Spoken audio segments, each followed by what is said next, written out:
Hello student, I am Vasundhara Jadhav and welcome back to my channel English Literature in Marathi. And today we will discuss about naturalism. Naturalism he term आज आपण बघणार आहे. तर नॅचरलिझम या टर्मचा उदय कसा झाला किंवा ही पहिल्यांदा कोणी यूज केली हे सगळे डिटेल्स आजच्या व्हिडिओमध्ये कव्हर होणार आहेत. सो स्टुडंट्स, तुम्ही जर माझ्या चॅनलवरती नवीन असाल तर सबस्क्राइब करायला विसरू नका आणि माझे जुनेच व्ह्यूअर्स असतील so stay with me. Let's start our today's topic naturalism. Naturalism ही टर्म आपण सुरुवातीला बघूया की नॅचरलिझम मध्ये ॲक्च्युली नॅचरलिझम म्हणजे काय. That is the naturalism is a kind of literature that tries to apply scientific ideas of objectivity and detachment to the study of human beings. तर हा एक मानवी अभ्यासाचा भाग आहे की त्याच्यामध्ये आपण ऑब्जेक्टिव्हिटी म्हणजे वस्तुनिष्ठता आणि व्यक्तिनिरपेक्ष दृष्टिकोन याचा अभ्यास केला जातो नॅचरलिझम मध्ये. तर हा भाग याच्यामध्ये येईल. याशिवाय naturalism is quite different from realism, कारण because realism focuses on a literary technique but naturalism implies a philosophical position. तर रिअलिझम हे काय होतं की याच्यावरती लिटररी टेक्निक वरती फोकस करताना आपल्याला दिसून येतं. तर नॅचरलिझम मध्ये फिलॉसॉफिकल पोझिशन आहे. तर आपल्याला आणखी याच्यामध्ये बऱ्याच कीज कळत जातील की नॅचरलिझम फर्स्टली फिलॉसॉफिकल पोझिशन आहे, एक त्याला तात्विक अधिष्ठान असतं. आणि रिअलिझम मध्ये मात्र काय असतं की लिटररी टेक्निक आहे, ज्याच्यामध्ये एक साहित्यिक तंत्र आहे किंवा तंत्रज्ञान आहे.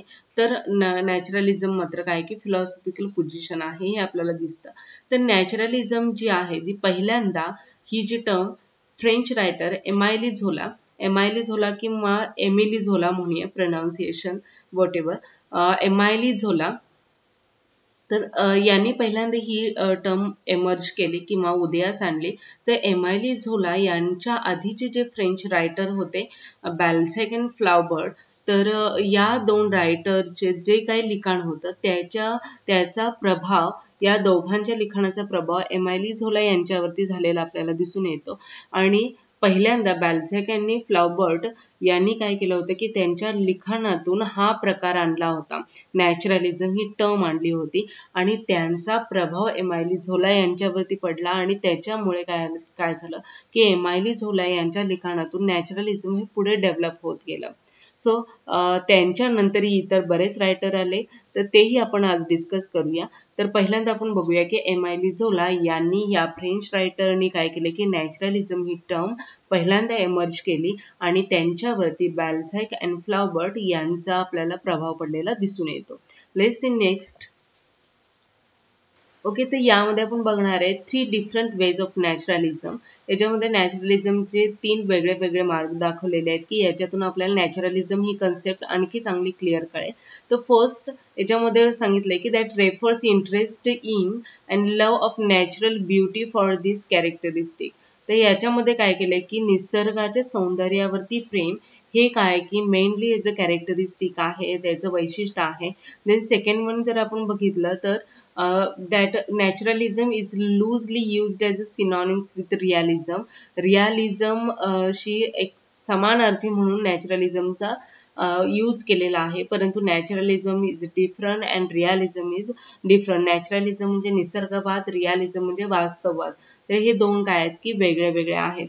अँड देन थर्ड वन जर आपण बघितलं तर that is it refers to works of literature that especially since Zola that utilize realistic methods and materials to embody a certain form of philosophical naturalism, which means the doctrine that everything that exists is a part of nature.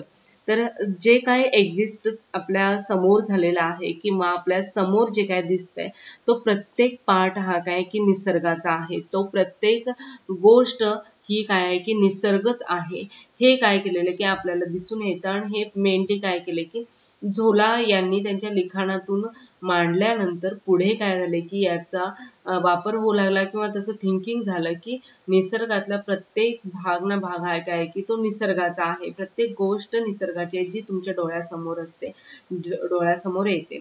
तर आणखी याचा जर विचार केला तर broadly speaking naturalistic writing that emphasizes the strength of external forces that obstruct human freedom. and the strength of internal forces that limit human rationality and moral responsibility. तर याच्यामध्ये आणखी काय म्हटलंय की दॅट नॅचरलिस्टिक रायटिंग जे आहे ते काय करतं की that strength of external forces म्हणजे जे बाह्य फोर्सेस आहेत किंवा जे ताकद आहे, स्ट्रेंथ आहे, स्त्रोत आहे, तर हे जे गोष्टी आहेत यांचा परिणाम काय होतो की मानवाचं जे फ्रीडम आहे किंवा त्यांची जी स्वातंत्र्यता आहे, जे मोकळेपणा आहे, तर या ह्युमन फ्रीडम वरती काय करतं की कंट्रोल करतं किंवा इंटरनल जे फोर्सेस आहेत, अंतर्गत ज्या शक्ती आहेत किंवा जे स्त्रोत आहेत, तर त्याच्यावरती सुद्धा काय होतं की जे बाह्य फोर्सेस आहेत ते काय करतात की कंट्रोल करतात आणि त्याच्यामुळे काय होते की मानवाची जी रॅशनॅलिटी आहे, मॉरल रिस्पॉन्सिबिलिटी आहे, म्हणजे मानवाची जी बुद्धिमत्ता आहे, बुद्धिचातुर्य आहे किंवा त्याची जी नैतिक जबाबदारी आहे, या गोष्टींवरती काय होतं की लिमिटेशन्स येतात या एक्सटर्नल फोर्सेसमुळे. आणि या एक्सटर्नल फोर्सेस म्हणजेच काय की बियॉन्ड नेचर किंवा beyond human being strength, human बिईंगच्या स्ट्रेंथच्या पलीकडच्या या स्ट्रेंथ आहेत, म्हणून त्या एक्सटर्नल फोर्स म्हणलंय त्याला. आणि याच्यामुळे काय होते की ह्युमनची रॅशनॅलिटी, मोरल रिस्पॉन्सिबिलिटी याला लिमिट येतं किंवा त्याची जी इंटरनल फोर्स असेल किंवा ह्युमन फ्रीडम असेल, या सगळ्यांवरती काय होते की कंट्रोल येतं. आणि दॅट इज द नॅचरलिझम. हे सगळं जे कंट्रोल करण्याचं काम केलं जातं ते नॅचरलिझम आहे, म्हणजे तो निसर्ग आहे. The naturalism is claimed more accurate picture of life than realism. Realism पेक्षा काय केलं जातं की नॅचरलिझम म्हणजे मध्ये ॲक्युरेट पिक्चर दाखवलं जातं, म्हणजे त्याच्यामध्ये मोर क्लिअर आहे किंवा ते नॅचरलिझम हे अगदी खरं आहे रिअलिझम पेक्षा आणि मोर ॲक्युरेट म्हटलेलं आहे. Then but naturalism is not only like a realism. पण नॅचरलिझम आणि रिअलिझम हे सारखे नाही, तर दोन्ही वेगळे आहेत. कारण special selection of subject matter and special literary manner that it is a mode of fiction which was developed in accordance with a special philosophical thesis. तर याच्यामध्ये काय केलं आहे की वेगळ्या अशा फिलॉसॉफिकल थेसिस म्हणजे तात्विक जी थेसिस आहेत, तर त्याचा परिणाम काय दिसतो की आपल्याला रिअलिझम पासून वेगळा करतो. कारण special selection of subject matter हे जे वेगळे सब्जेक्ट मॅटर असतात, स्पेशल लिटररी मॅनर हे जे वेगळे असतात, याचा मोड हा फिक्शिशियस असतो म्हणजे वास्तव दाखवणारा असतो. आणि त्याच्यामुळे काय होते की that is the developed that forces किंवा दॅट लिटररी मॅनर हा डेव्हलप होतो आणि याला कुठेतरी फिलॉसॉफिकल थेसिस आहे म्हणजे तात्विक अधिष्ठान आहे. आणि त्याच्यामुळे नॅचरलिझम हे काय होते की वेगळा आहे रिअलिझम पेक्षा. Then mainly that thesis that product of a post Darwinian biology in the mid 19th century. तर 19व्या शतकाच्या मध्यावरतीच काय झालं होतं की डार्विनियन बायोलॉजी जी आहे ती एमर्ज झाली होती आणि त्याचा प्रभाव हा बऱ्याच रायटरवरती झालेला दिसतो आणि त्याच्यामुळे हा निसर्गवाद उदयास आलेला आहे.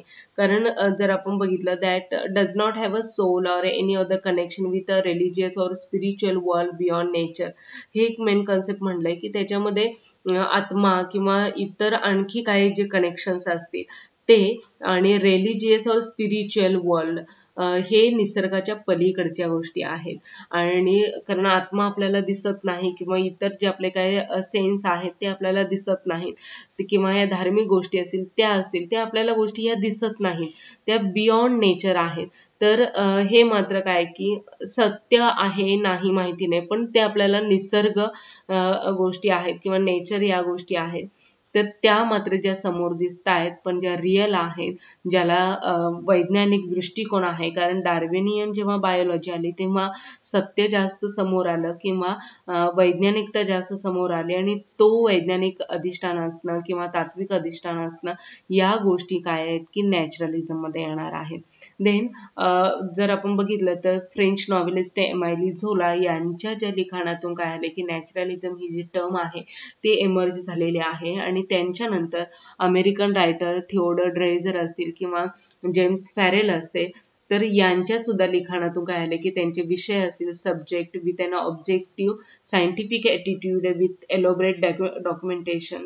तर ड्रायझर आणि फॅरेल यांच्या लिखाणातून काय झालेलं आहे की सायंटिफिक ॲटिट्यूड दिसतो. याच्याशिवाय त्यांनी जे काही लिखाण केले ते एलोब्रेट केलेलं आहे, डॉक्युमेंटेशन केलेलं आहे त्याचं पूर्णपणे.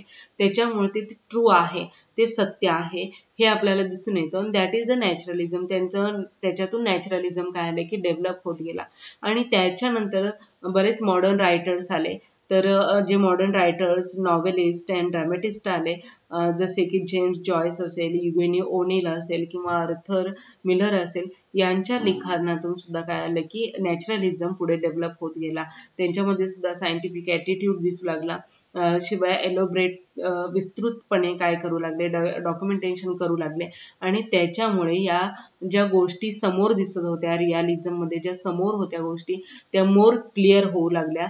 कारण त्या खऱ्या कशा हे लोक सांगू लागले. किंवा डार्विनियन थेसिस आहे, बायोलॉजिकल थेसिस, त्याच्यामध्ये बऱ्याच गोष्टी मांडल्या गेल्या. आणि प्लस या सर्वांच्या रायटिंग वरती काय आलं की या डार्विनियन थेसिसचा परिणाम सायंटिफिक ॲटिट्यूड दिसू लागला.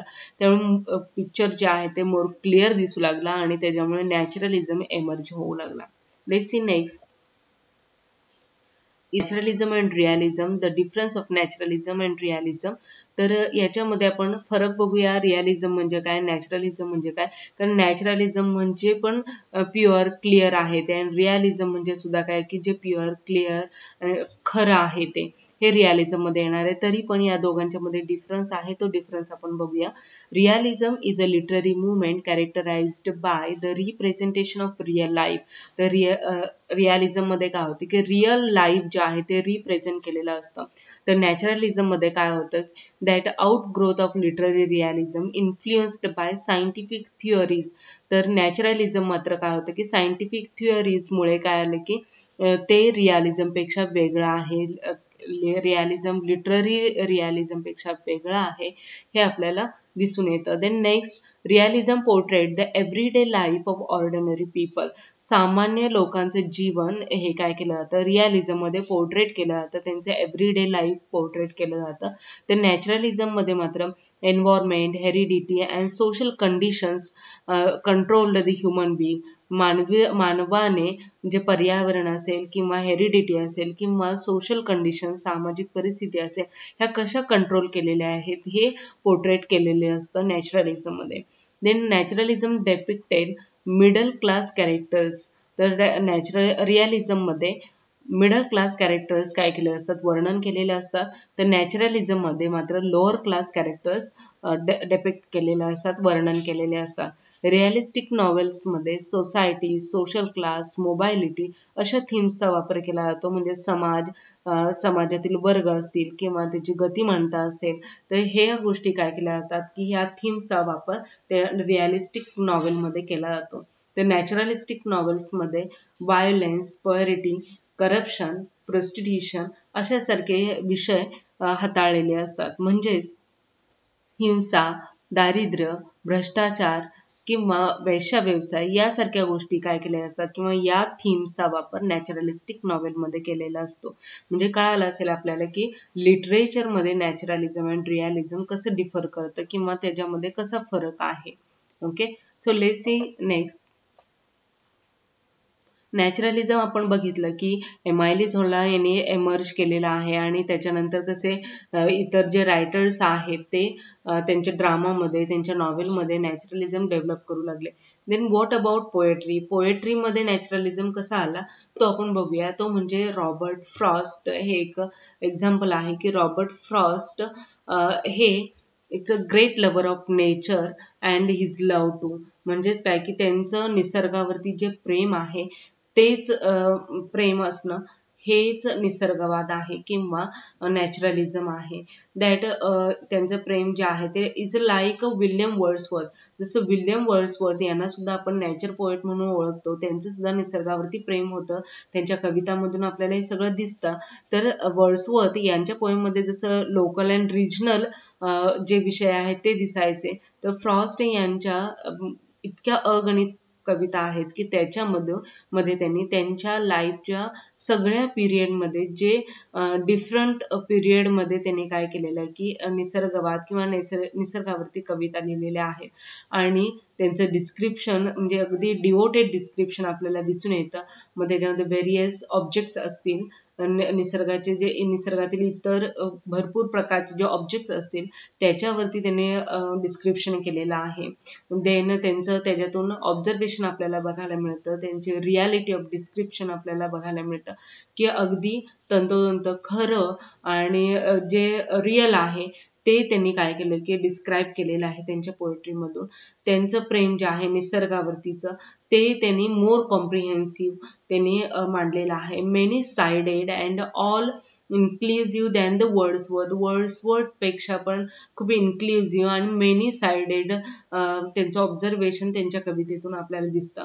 वर्ड्सवर्थचं जे कवितांमधून त्यांच्या निसर्ग प्रेम दिसतं, that is only painted the spring time beauty of nature, म्हणजे निसर्गाचं सौंदर्य असेल किंवा स्प्रिंग टाइम असेल हेच काय केलं जात होतं की पेंट केलं जात होतं. बट फ्रॉस्ट यांच्या पोएट्रीमध्ये काय होतं की कीन for the census and the beautiful nature as well as the harsher and the unpleasant.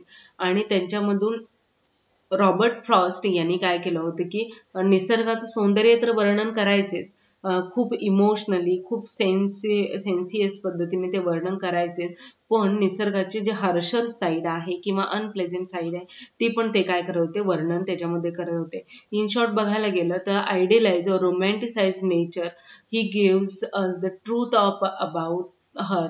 तर त्यांनी खूप सत्य आपल्या समोर काय केलेलं आहे की मांडलेलं आहे. मग तो वाईट असेल अनप्लेझंट असेल तर तो त्या पद्धतीने मांडलेला आहे, तो ब्युटिफुल असेल तर ब्युटिफुल पद्धतीने मांडलेला आहे. म्हणून रॉबर्ट फ्रॉस्ट यांची जी पोएट्री आहे ती वर्ड्सवर्थ पेक्षा काय वाटते की डिफरंट वाटते, वेगळी वाटते. आणि इंग्लिश रोमॅन्टिक पोएट्स मध्ये सुद्धा ही काय आहे की पूर्णपणे वेगळी असणारी कविता त्यांची आपल्याला बघायला मिळते. तर या सगळ्या गोष्टी रॉबर्ट फ्रॉस्टच्या पोएम मध्ये आहेत. शिवाय we also come across realism, the people in the poem are real people. तर जर आपण रिअलिझम मध्ये रिअल पीपल असतात, पण नॅचरलिझम मध्ये सुद्धा रिअल पीपल आणि रिअल स्पीच आपल्याला बघायला मिळतं रॉबर्ट फ्रॉस्ट यांच्या पोएम मध्ये. म्हणजेच काय की जसं रिअलिझम मध्ये पण रिअल पीपल आहेत, रिअल स्पीच असतं, रॉबर्ट फ्रॉस्ट यांच्याही पोएट्रीमध्ये रिअल स्पीच आहे किंवा रिअलिझम आपल्याला दिसून येतं. म्हणजेच काय की realism is akin to naturalism too, म्हणजे नॅचरलिझम सारखंच रिअलिझम आहे, but both are different also. तर दोन्ही डिफरंट सुद्धा आहे. तर आपल्याला असं पोएट्रीमध्ये सुद्धा नॅचरलिझम बघायला मिळतो. Then will see the few writer. याच्यामध्ये आणखी आपण काही रायटरची चर्चा करूया की त्यांच्या लिखाणामधून आपल्याला निसर्गवाद किंवा नॅचरलिझम बघायला मिळतं. त्याच्यामध्ये पहिला आपण बघूया जॅक लंडन 1876 to 1916. तर हे एक अमेरिकन रायटर होते की ते त्यांच्या टाइममध्ये मोस्ट पॉप्युलर असणारे रायटर होते. एक greatest naturalist novelist of America म्हणून त्यांना ओळखलं जायचं. Then he has a forefront of the move towards naturalistic fiction and realism in America. Then he has been deeply influenced by Darwin's ideas of a constant struggle in nature. तर Darwinian biological thesis जे आहे त्यांची जी idea आहे त्याचा influence आपल्याला jack London यांच्यावरती झालेला दिसून येतो, यांच्या लिखाणावरती झालेला दिसून येतो. The survival of the fittest असेल किंवा the call of the wild हे जे आहे या लिखाणामधून त्यांची फिलॉसॉफी ऑफ नॅचरलिझम ही कम्प्लिटली आपल्याला बघायला मिळते आणि नॅचरलिझमचा प्रभाव त्यांच्या लिखाणामध्ये झालेला दिसून येतो. See the next writer that is the Theodore Dreiser 1871 to 1945. तर थिओडर ड्रायझर हे सुद्धा एक आउटस्टँडिंग अमेरिकन रायटर आहेत नॅचरलिझमचे आणि हे एक लीडिंग फिगर होते नॅशनल लिटररी मुवमेंटमध्ये. आणि त्यांचं जे ऑब्झर्वेशन आहे किंवा त्यांचं जे लिखाण आहे ते सुद्धा काय होतं की आउटस्टँडिंग होतं. रिअल लाईफ सब्जेक्ट मॅटर त्यांच्या लिखाणामध्ये असायचा. आणि कारण का तर अमेरिकामध्ये काय होतं इंडस्ट्रियलायझिंग सुरू झालं होतं, त्याच्यामुळे इतकी त्याच्यामध्ये रॅपिडली सुरू झालं होतं की त्याच्याबरोबरच सोशल प्रॉब्लेम्स सुद्धा काय होत होते की एक्सप्लोर होत होते आणि या सोशल प्रॉब्लेम राईज होत होते, उदयास येत होते आणि त्याच्यामुळे जे काही लोकांना फेस करायला लागत होतं ते त्यांच्या काय दिसतं की या रिअल लाईफ लिखाणामध्ये दिसतं किंवा या सब्जेक्ट मॅटरमध्ये आपल्याला दिसून येतं. तर त्याच्यामुळे थिओडर ड्रायझर हे सुद्धा एक प्रॉमिनंट रायटर आहेत ज्याच्यामध्ये नॅचरलिझम डेव्हलप झालेला आपल्याला दिसून येतो. See next, Ernest Hemingway. Ernest Hemingway 1899 to 1961 हे सुद्धा एक प्रॉमिनंट रायटर आहेत, एक outstanding American writer with naturalistic tendency आपल्याला दिसून येते अर्नेस्ट हेमिंग्वेच्या रायटिंगमध्ये. आणि आपल्याला त्यांच्याबद्दल माहितीच आहे, ग्रेटरूड स्टेन यांचं लॉस्ट जनरेशन ही जी कन्सेप्ट मांडली होती ती त्यांच्या सन ऑल्सो रायझेस मध्ये आपल्याला बघायला मिळते की अर्नेस्ट हेमिंग्वेने नॅचरलिझमवरती कशा पद्धतीने लिखाण केलेलं आहे आपल्याला दिसतं. कारण lost generation and the sun also rises या कन्सेप्ट आपल्याला माहितीच आहे की त्याच्यामध्ये रिअल त्यांनी काय केलं की अमेरिकन ड्रीम हे त्यांनी त्याच्यामध्ये सांगितलेलं आहे किंवा रियालिटी त्याच्यामध्ये दाखवली, नॅचरलिटी दाखवलेली आहे. आणि त्यांचं जे लिखाण आहे फेअरवेल टू आर्म्स असेल किंवा हुम द बेल टॉल्स हे जे for whom the bell tolls हे जे लिखाण आहे हे नॉवेल आहे. तर त्याच्यामध्ये त्यांचं मुवमेंट ऑफ ट्रूथ किंवा fascination with the threat of physical, emotional और सायकिक डेथ यांचं रिफ्लेक्शन आपल्याला बघायला मिळतं. त्याच्यामध्ये कुठेतरी इमोशनल टच आपल्याला दिसतो किंवा सायकिक डेथ आपल्याला याच्यामध्ये दिसते. तर अर्नेस्ट हेमिंग्वे याच्यामध्ये मॅक्झिमम काय होतं, नेगेटिव्ह कमेंट्री दिसते आणि modern world filled with sterility आणि इन्व्हायटेबल फेल्युअर अँड डेथ. तर मॉडर्न जे वर्ल्ड होतं तर त्याच्यामध्ये काय होत होतं की फेल्युअर होतं, डेथ होती. तर ह्या गोष्टी काय झालेल्या आहेत की अर्नेस्ट हेमिंग्वेच्या रायटिंगमध्ये आपल्याला दिसून येतं. आणि हा एक मोस्ट फेमस आणि आउटस्टँडिंग अमेरिकन रायटर आहे अर्नेस्ट हेमिंग्वे. ओके, तर इथे आपण बऱ्यापैकी कसा नॅचरलिझम डेव्हलप होत गेले, नॅचरलिझमचा कसा परिणाम झाला, मग तो एमिली झोलापासून आपण हेमिंग्वे पर्यंत बघितले, रॉबर्ट फ्रॉस्ट बघितले. तर हे सगळ्या लिटररी मुवमेंट मध्ये सुद्धा काय होऊ लागलं, लिटरेचर मध्ये सुद्धा. तर आपण जसं बघितलं की एमिली झोलापासून ते अर्नेस्ट हेमिंग्वे असतील, रॉबर्ट फ्रॉस्ट असतील, यांच्या लिखाणामध्ये नॅचरलिझम कसा डेव्हलप होत गेला, कसा त्यांच्यावरती प्रभाव पडत गेला आणि त्याच्यामुळे समाजामधले जे काही विषय असतील ते विषय कसे हाताळले गेले हे आपल्याला त्यांच्या लिखाणामधून चांगल्या प्रकारे कळालेलं आहे. तर नेमकी त्यावेळी काय सिच्युएशन होती की रिअलिझम पासून लोक नॅचरलिझम पर्यंत का वळली ते आपण बघूया. Then changes and dramatic event. तर पहिल्यांदा बघितलं तर क्लोजिंग ऑफ द फ्रंटियर और कॉलोनायझेशन. तर सुरुवातीलाच काय झालं होतं की जे कॉलोनायझेशन होतं किंवा वसाहती होत्या त्या क्लोज होत होत्या किंवा त्या संपुष्टात येत होत्या. नंतर आपण जर बघितलं तर रेलरोड बिल्डिंग, इंडस्ट्री एमर्ज होत होत्या, त्याच्यामुळे इकॉनॉमिकल प्रोग्रेस होत होती आणि त्याच्यामुळे बरंच काय होत होता की बदल होत होता समाजामध्ये. 19व्या शतकामध्ये सायन्स मेन म्हणजे उदयास आलं होतं. 19th सेंचुरीच्या शेवटी हे सायन्स काय आलं होतं की डेव्हलप झालं होतं, त्याच्यामुळे सुद्धा समाजामध्ये बदल होत होता. याच्यामध्ये आपण बघितलं तर इन्फ्लुएन्सेस ऑफ चार्ल्स डार्विन आणि शिवाय सिगमेंट फ्रीड यांचं जे रायटिंग होते, त्यांची जे सायंटिफिक ॲटिट्यूड असणारे यांचे जे थेसिस होते, बायोलॉजिकल थेसिस होत्या, त्याचा परिणाम काय आला की जे रायटर्स होते त्याच्यावरती व समाजावरती झालेला आपल्याला दिसून येऊ लागला. नंतर टेक्नॉलॉजीची ग्रोथ झाली आणि हे टेक्नॉलॉजी ग्रोथ होती, इंडस्ट्री येत होत्या, रेल रोड बिल्ड होत होते किंवा बऱ्याच गोष्टी, सायन्स येत होतं. तर ह्या सगळ्या गोष्टी इतक्या रॅपिडली होत होत्या, इतकं बदल होत होता की त्याच्याबरोबर आणखी बरेच असे काय होऊ लागले की विषय येऊ लागले. ते म्हणजे अर्बन स्लम आहे किंवा मायग्रेशन आहे की जे गावातून शहरामध्ये लोक स्थलांतरित होऊ लागले आणि त्याच्यामुळे बरेच प्रश्न निर्माण होऊ लागले. चाइल्ड लेबर असेल, पुअर लेबर असेल, लेबर ऑर्गनायझेशन असेल, अशासारखे विषय काय येऊ लागले की पुढे येऊ लागले. देन नेक्स्ट बघूया आपण, America people had believe in the dreams of progress. आणि अमेरिकन लोकांच्या मध्ये इंडस्ट्रियलायझेशन आल्यामुळे त्यांच्याकडे पैसा आणि लक्झरीज लाईफ येऊ लागलं आणि ते एकदम छानपैकी जगू लागले आणि त्याच्यामुळे त्यांना प्रोग्रेसचे ड्रीम्स वरती त्यांचा जास्त विश्वास बसू लागला आणि त्याच्यामुळे फक्त यश आणि यशाची स्वप्न त्यांना पडू लागले. आणि त्याच्यामुळे काय झालं की that idea of the individual negotiating his own face seemed ridiculous. तर ह्याच्यामध्ये स्वतःचं जेव्हा त्यांनी निगोशिएट करू लागले किंवा स्वतःचा शोध घेऊ लागले तेव्हा त्यांना कळालं की स्वतःचाच चेहरा, their own face is seemed ridiculous, त्यांचा स्वतःचा चेहरा काय की उपहासात्मक आहे, म्हणजे स्वतः वेगळे आहोत हे त्यांना स्वतःचा शोध घेतला बघितल्यावर कळू लागलं. आणि realism is a best largely on a character choice.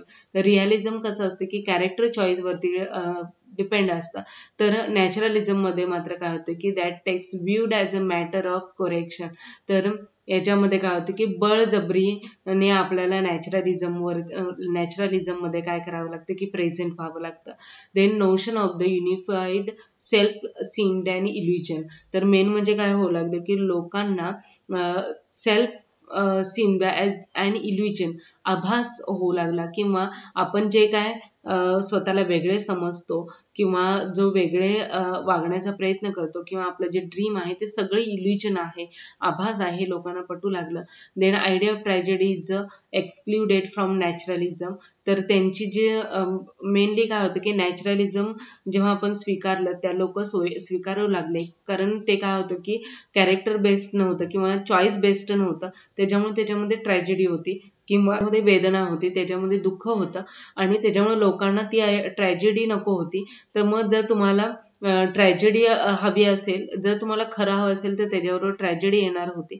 त्याच्यामुळे काय होतं की no choice there can be no tragedy, आणि त्याला चॉईस पण नव्हती आणि तुम्हाला ट्रॅजेडी पण स्वीकारावी लागत होती, अशी लोकांचे कंडिशन होऊ लागले. Then people wrongly believe that there are real choice in the world. आणि लोकांचा एक रॉंगली विश्वास होऊ लागला की आपल्याला खरी चॉईस आहे जगामध्ये, पण तसं काही नव्हतं. कारण का तर नॅचरलिझम तिथं आला होता आणि नॅचरलिझममुळे खरं काय ते लोकांना समोर दिसत होतं. Then, unlike romanticized life for naturalist was not beneficent but entirely hostile. तर लोकांना हेही पटू लागलं की रोमॅन्टिक किंवा एक चांगलं लाईफ त्यांचं नव्हतं किंवा एक हॅपी लाईफ त्यांचं नव्हतं नव्हतं. तर नॅचरलिझम हे बेनिफिशियंट नव्हतं, कारण त्याच्यातून फायदा होईल असं नाही, पण ते होस्टाईल होतं किंवा ते आपल्या चांगल्यासाठी होतं, हे मात्र काय होऊ लागलं की लोकांना कळू लागलं. आणि 1819 मध्ये realism individually problem seemed nothing compare to the rushing forces seemingly outside human control. तर 1890 मध्ये मात्र लोकांना कळू लागलं की इंडिव्हिज्युअल जे प्रॉब्लेम आहेत, जे वैयक्तिक प्रॉब्लेम आहेत, ते समाजाचे इतर जे फोर्सेस आहेत तर त्याच्यामुळे काय होऊ लागले की जे ह्युमन कंट्रोलच्या बाहेर आहेत ते लोकांना कळू लागलं. आणि त्याच्यामुळे कंपॅरिझन होऊ लागले की वैयक्तिक जे प्रॉब्लेम आहेत, इंडिव्हिज्युअल प्रॉब्लेम्स जे आहेत ते आणि आउटसाइड प्रॉब्लेम्स आहेत जे ह्युमन कंट्रोलच्या बाहेर आहेत, याच्यामध्ये कंपॅरिझन होऊ लागलं. देन रिअलिझम मध्ये काय होऊ लागलं की एव्हरीडे लाईफ हे लक्झरीज लाईफ होतं.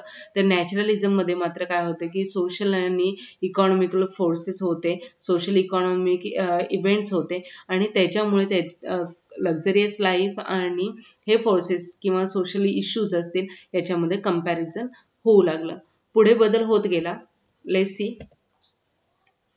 Then, naturalist fiction, we find that the characters are motivated by sexual desire, greed and mob psychology. Many are stereotypes and absolute. तर याच्यामध्ये काय आलं की कॅरेक्टर्सना एकदम पैसा त्यांच्याकडे आला, इंडस्ट्रियलायझेशनमुळे, टेक्नॉलॉजीमुळे त्यांच्यात प्रगती होत गेली, त्यामुळे आम्हाला पैसा येऊ लागला, चैन विलासेमध्ये जीवन जगू लागले ती लोक. आणि त्याच्यामुळे हे सेक्स्युअल डिझायर असेल किंवा ग्रीड असेल, हा हव्यास असेल किंवा जी मॉब सायकोलॉजी आहे म्हणजे ग्रुपिझम आहे, ग्रुप करणे, ती मानसिकता, ह्या सगळ्या गोष्टी काय होऊ लागल्या की एमर्ज होऊ लागल्या, लोकांच्या मध्ये त्या रुजू लागल्या. आणि then details are not important in and of themselves as in realism, in naturalism the symbolism is found in large world issues. आणि जगामध्ये हे इश्यूज निर्माण झाले की details are not important of in themselves. त्यांच्यासाठी डिटेल्स महत्त्वाचे नव्हते, जसं रिअलिझम मध्ये आहे त्या पद्धतीने. तर नॅचरलिझम मध्ये मात्र काय होते की सिम्बॉलिझम आपल्याला दिसत होते, त्याच्यामध्ये रिअलिझम मध्ये मात्र सिम्बॉलिझम नव्हते, त्याच्यामध्ये डिटेल्स असायचे. तर या गोष्टी काय होऊ लागले की वर्ल्ड इश्यू झाला, लोकांना स्वीकारायला या गोष्टी वेळ लागला. देन सोसायटी पण काय झाली की दोन भागामध्ये विभागली गेली, हॅव आणि हॅव नॉट, काय हवं आहे आणि काय नको आहे या गोष्टींमध्ये विभागली गेली. आणि प्रिडॅटर अँड प्रे अशामध्ये विभागली गेली, म्हणजे भक्ष आणि भक्षक असे दोन भागामध्ये विभागली. जसं की पिळवणूक करणारा आणि पिळणारा, अशा या दोन गोष्टींमध्ये, दोन क्लासमध्ये हे सोसायटी डिवाइड झाली. मग लोकांना वाटू लागले की life is ugly, brutal and short. मग लाईफ ही काय आहे की खूप अगली आहे, वाईट आहे, ब्रुटल क्रूर आहे, शॉर्ट आहे, हे लोकांना वाटू लागलं. शिवाय मेन अँड वुमेन हे ॲनिमल वर्ल्ड पासून जास्त लांब गेलेले नाही, जास्त दूर गेलेले नाही, हे सुद्धा लोकांना कळू लागलं. आणि मेन जो विषय झाला तो म्हणजे free will is an illusion. आणि लोकांना कळू लागले की आपली जे इच्छांचे जे स्वातंत्र्य आहे ते एक आभासी आहे. कारण फक्त इच्छानं स्वातंत्र्य जरी असलं तरी ते पूर्ण होणार नाही. त्यामुळे ते काय की आभासी आहे. कारण त्याच्यावरती सोशल इश्यूजचा काय होतं की फोर्स होऊ शकतो. नेचर अँड फेट आर इनडिफरंट टू ह्युमन्स. तर ह्युमन्सना काय आहे की निसर्ग आणि नशीब हे मात्र काय आहेत की वेगळे आहेत किंवा त्यांच्यामध्ये फरक आहेत, ते दुर्लक्षित आहे, बेपर्वा आहेत. आणि words like a courage and virtue have a no meaning. आणि जे धाडस आणि मूल्य आहेत या शब्दांना मात्र काहीही अर्थ राहिला नाही. कारण लोकांच्याकडे इतका पैसा आलेला होता की त्याच्यामुळे काय झालं की लोक आरामदायी जीवन जगत होते. कुठलंही करेज नाही, कुठलं धाडस नाही किंवा कुठल्याही मूल्यांना थारा उरलेला नव्हता, त्यांना अर्थही उरलेला नव्हता. The world is made of random events. आणि लोकांना कळू लागलं की जग हे काय आहे की एक रॅन्डम इव्हेंट्स आहे. म्हणजे सतत बदलणारे प्रसंग आहे, सतत बदलणारे हे जग आहे, लोकांना कळू लागलं. आणि finally everything and everyone is shaped by blind chance and environmental determinism. आणि जे काही आहे प्रत्येक जण आणि प्रत्येक गोष्ट ही म्हणजे काय आहे की एक ब्लाइंड चान्स आहे. आपल्याला एक ती अनोळखी संधी आहे की ज्याच्यामुळे आपण आपल्या लाईफला काय करू शकतो, शेप देऊ शकतो. आणि हे एन्व्हायरमेंटल डिटर्मिनिझम आहे. कारण काय की जे समाजामध्ये किंवा निसर्गामध्ये जे काय भविष्यामध्ये घडणाऱ्या गोष्टी आहेत त्या घडणारच आहेत, त्या घटनानुक्रमे घडणारच आहेत. आणि त्याच्यामुळे आपण प्रत्येक संधी घेऊन आपल्या लाईफला शेप दिला गेला पाहिजे. आणि प्रत्येक गोष्टीला आणि प्रत्येक जणांनी लाईफला शेप दिला गेला पाहिजे, हे लोकांना कळू लागलं. आणि हेच काय आलं की नॅचरलिझम ही कॉन्सेप्ट एमर्ज झालेली आहे. आणि लोकांना रिअलिझम अँड नॅचरलिझम याच्यामधला डिफरन्स कळत गेला. Thank you so much for watching this video. I hope you clearly understood very well this concept, this term of naturalism. Naturalism he concept तुम्हाला clearly कळाली असेल. आणि तुमच्या कारण या व्हिडिओमध्ये मी जवळपास नॅचरलिझमचा सर्व भाग कव्हर करण्याचा प्रयत्न केलाय की तुम्हाला दुसरा व्हिडिओ बघण्याची अजिबात गरज नाही. So thank you so much. Keep watching, keep learning, and stay with me. Thank you so much.